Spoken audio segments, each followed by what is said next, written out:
My name is Jason Chipman. I'm the Director of Public Policy with the Libertas Institute. About 3 years ago, we had one of our colleagues who was very big into occupational licensing reform found this program in Pennsylvania. It was passed in 2022, and it was instigated by their Department of Professional Licensing, and it came out of a series of surveys they had done with their veterans in the state, and they found out that occupational licensing was a real problem for them. So they actually received a grant from the Department of Defense to build this out. And they were the only state to do this. There are other states that have done this piecemeal, kind of job by job. Florida is one of them.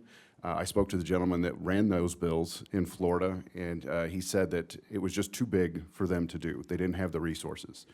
And so when we approached Senator Balderree about this, then I talked to Director Steinagel and Brian Garrett with the Department of Veterans and Military Affairs, it was too big for them too. So we just decided to take it on ourselves.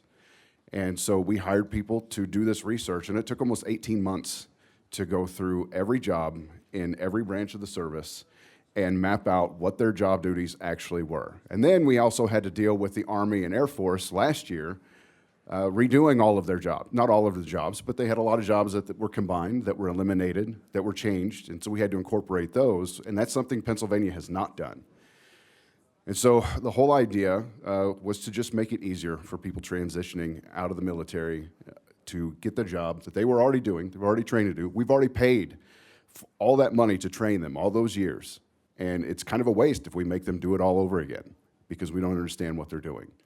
So we created a huge spreadsheet and a bunch of PDFs, a bunch of Word documents to give to Director Steinagel and say, here you go. The work, you're going to have to verify everything, of course, but the work is essentially done.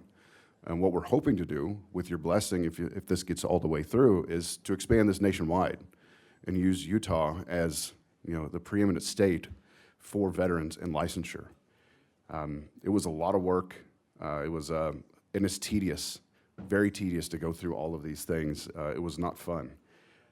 But as a veteran myself, I was kind of lucky, I guess. If I was trying to get the same job in Utah, the only place I would have to get a license is Salt Lake City. It would have been a stationary engineer's license. I worked down in the engine room of an aircraft carrier. It was the last boiler-fired carrier we ever built. It has been retired for almost 20 years. And in order to do that same job in Utah, I wouldn't have to have that license, but in Salt Lake City I would. And if my job description, the duties, didn't match up with what Salt Lake City required, then I would have to go through additional training, education, whatever was required to make it to where I could get that license. So what this bill kind of does, there's 3 E's to occupational licensing: education, examination, experience.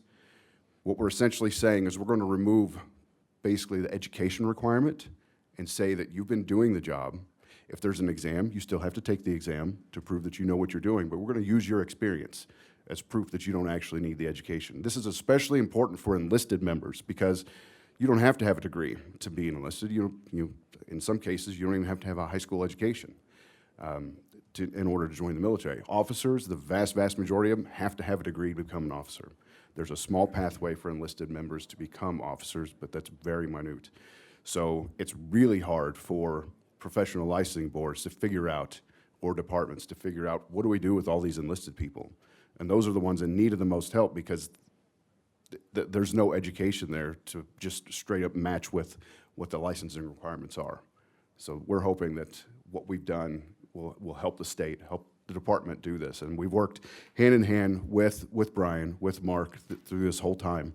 And we realized, too, once we got into it, that they didn't have the resources to do all this work. It was just way too much for them.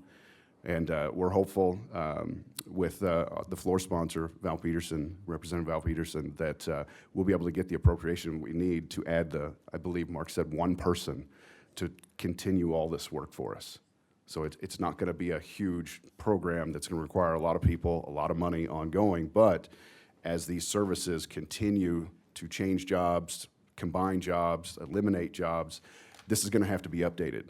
And we're also putting it in statute. The statute is very narrow, and it allows the department a lot of latitude to do this kind of on the fly, so we don't have to come back to the legislature every time one of the services change something. they could just do it on their own. One of the things that Pennsylvania is also doing that we're not going to do yet is they're building a portal to make it extremely easy for veterans to apply for these licenses, and that costs a whole lot more money, and we're not going to ask for that just yet. They've been operating for 3 years, and it's been fine without it, but it'll just be helpful in the future if they do have it. That's all I have. Thank you.